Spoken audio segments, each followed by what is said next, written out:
Alors ici, nous allons maintenant vous montrer comment répondre à une personne avec qui ça fait longtemps que vous n'êtes pas vu, ou ils avaient voyagé, ou ils ont disparu.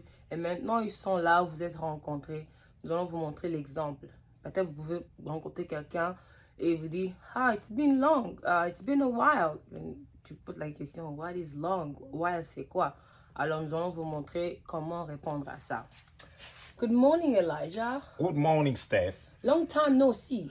I'm still around. Alors, long time no see, c'est un peu informel. Parce que ça, en lingala, on peut dire, ah, câlin, c'est ça, non? Long time no see. Pour ceux qui parlent lingala, au bunga, it's not a way. Ce n'est pas la manière où tu peux parler. Pour ceux qui sont des lingalaphones, je pense traduire ça comme ça. Tu salues quelqu'un qui dit, ah, au bunga, aux hommes en athée, par exemple. C'est ça comme on dit, yes. Yeah, mais pour utiliser maintenant une manière formelle, tu peux dire, it's been long, or it's been a long time, or it's been a while. Là, c'est un peu formel, c'est un peu propre et ça sonne un peu bien par rapport à quand tu vois peut-être un président ou ton boss au travail. Hey, long time no see. Il va te regarder et me dire, mais cette fille pense que je suis son ami ou quoi? C'est plus pour ami, cadre ami. Là, tu peux dire, long time no see, man, long time no see. Vous comprenez comme ça. Mais quand il s'agit des grandes personnes, autorités, milieu professionnel, on doit utiliser it's been a while. It's been a while. It has been long, or it has been too long, or it has been a long time. Ou bien, sauf long time no see. Long time no see, on garde ça pour nos amis. Garde ça pour nos amis. Même avec ton mari à la maison, c'est un peu propre quand tu dis, ah, good morning, honey. Pas, hello. C'est trop informel. Hello à la maison et hi. Et hi avec la culture américaine, là, c'est comment? Ouais, maintenant, il y a aussi un problème qui s'impose, le problème de la diversité des cultures. Et vous savez que l'anglais a des sens connotatifs. Il y a l'anglais qui est parlé en Angleterre. Il y a aussi l'anglais qui est parlé ici aux États-Unis. Il y a eu quand même beaucoup de choses qui ont été changées. Je pense que la session prochaine, on va vous donner quelques différences. Par exemple, ceux qui sont aux États-Unis ici, ils savent, quelqu'un peut t'appeler du téléphone et dire « Hi, hi Madeleine ». Ça dit qu'il t'appelle d'un bureau.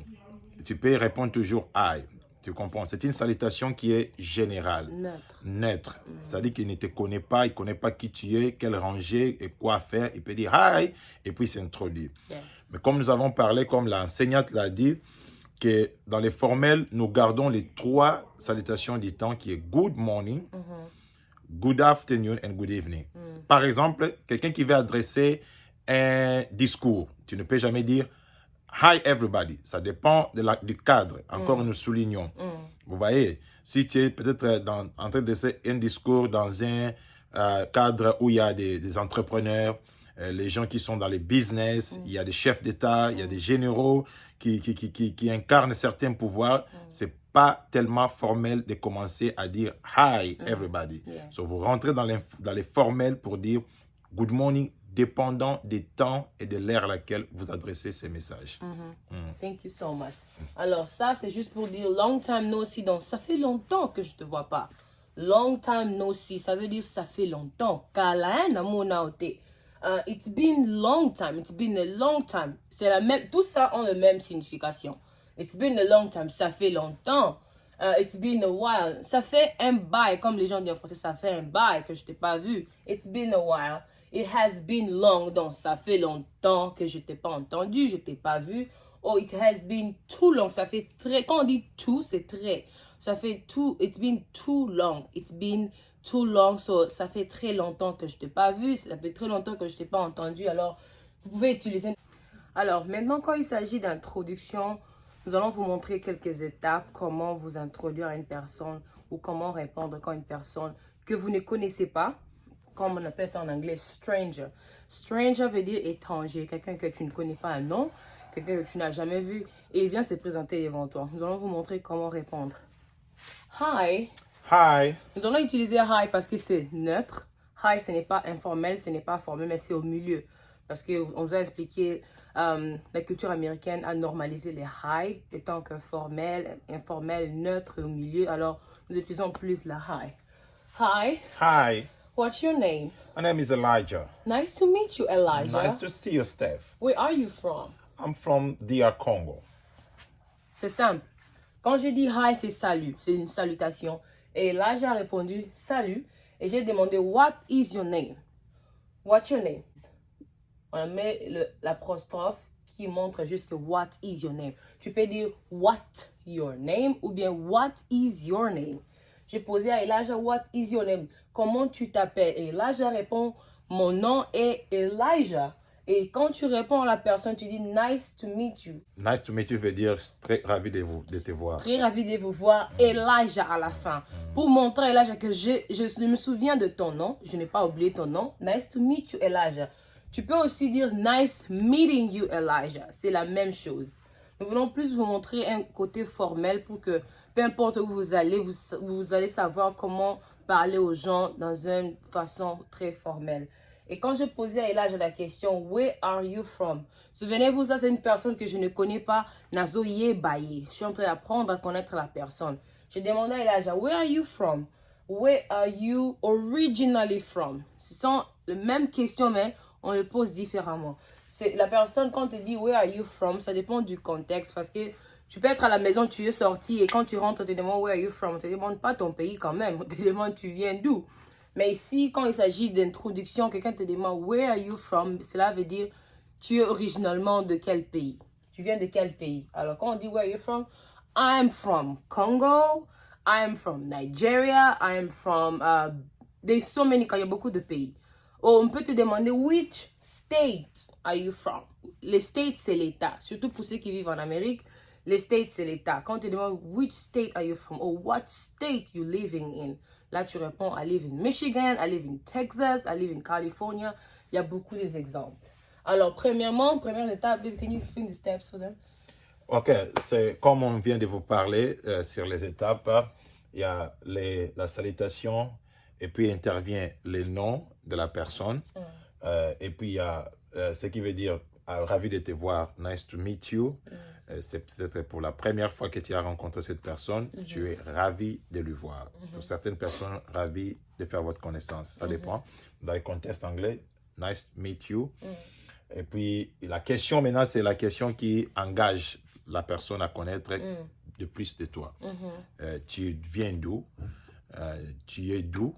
Ça dépend de la manière dont il veut te connaître. C'est pour cela qu'il dit Where are you from? Et puis tu réponds de là où tu viens. Souvenez-vous, lorsqu'on parle de là, where are you from? La plupart des cas, on fait allusion à votre origine, à vos origines. Where are you from? Tu te décris de là où tu es de provenance. Je sais que dans les États-Unis, on a des personnes immigrantes. Lorsque tu poses toujours la question, where are you from? Tu réponds par l'origine de là où tu viens. Yes. Alors, c'est ça. Et puis, si c'est une personne pour la toute première fois, vous sentez que c'est la première rencontre, des fois, ça ne vous permet pas d'aller plus loin. Vous pouvez dire, goodbye, it was nice talking to you. Yes. Voilà. Yeah, c'est un peu ça. Alors, très important de suivre ces étapes. Toujours demander le nom de la personne avant de dire nice meeting you. Je ne vais pas dire nice to meet you à une personne que tu ne connais pas les noms. Toujours demander le nom de la personne. Ok, maintenant, là, nous allons expliquer ce qui concerne les adresses. Lorsque tu parles avec quelqu'un, il veut savoir là où tu habites. Et il y a des questions qui sont tellement très basiques. Par exemple, tu rencontres quelqu'un qui te pose la question « Where do you live ?» Où est-ce que tu habites? Nous sommes aux États-Unis, il y a plus de 53 États. Lorsque quelqu'un me pose la question « Where do you live ?» Ma première réponse et la première intention de ma réponse c'est « I live in Portland, Maine ». Souvenez-vous, il faut toujours commencer par le nom de la ville. Vous voyez, vous donnez d'abord la ville et puis l'État. Where do you live? Où est-ce que tu habites? Au Fandaka, Wapi. Et il répondra, I live. Tu commences d'abord par dire I live in Portland, pour ceux qui sont de Portland, Maine. Là, vous lui donnez la précision de l'endroit où vous habitez. I live in Portland, Maine. Maintenant, s'il veut savoir plus de toi, il veut savoir ton adresse, là où tu habites. Parce que Portland, c'est une ville. C'est une grande ville.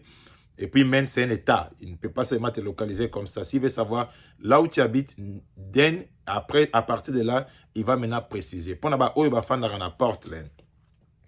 Toujours alinga yeba esika nini na Portland ofandaka. Parce que Portland ezali ville ya munene. Maine ezali état ya munene.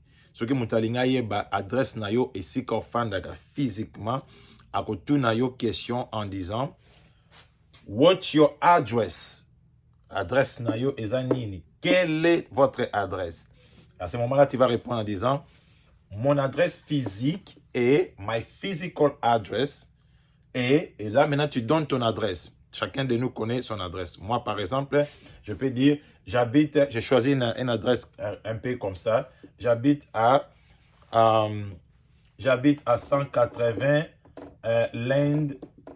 Land Street, par exemple. J'habite à 180 Land Street, à moins que tu n'aies pas un appartement. Tu peux dire, j'habite à 180 Land Street.